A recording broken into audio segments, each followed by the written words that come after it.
আর এইদিকে আছে laser machine, বিভিন্ন ধরনের অ্যাক্রিলিক মানে প্লাস্টিক, এগুলা বাংলা যেটা বলি আমরা প্লাস্টিক, কিন্তু এটাকে আসলে এরা বলে অ্যাক্রিলিক।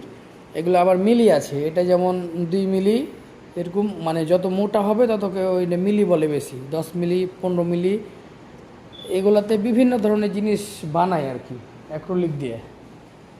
যেমন অ্যাক্রিলিকগুলো কাটাছে, গোল করে কাটার পর এগুলোতে প্রিন্ট করেছে, এটা প্রিন্ট করা আছে কিন্তু। হ্যাঁ, তো অ্যাক্রিলিকের বক্স বানাই, তাও অনেক জায়গাতে বক্স বানাই, এই বক্সগুলো বানাই, এগুলো বানা আছে।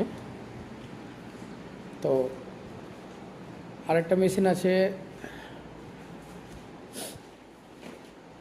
এইদিকে একটা মেশিন আছে, এটাতে লেজার দিয়ে আর কি খোদাই করে, এই লেখাগুলো কিন্তু খোদাই করা আছে। তো মোট কথা এটা আমার আয়ত্তে আসেনি এখনও। আর পূর্বে আমি 3 বছর সৌদি আরবে ছিলাম, এই লেজার মেশিন চালিয়েছি, এটা পারবো আমি চালাতে।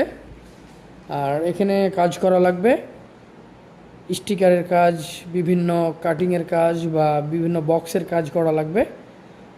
পাশাপাশি মেশিনটাও অপারেটর করা লাগবে আমাকে।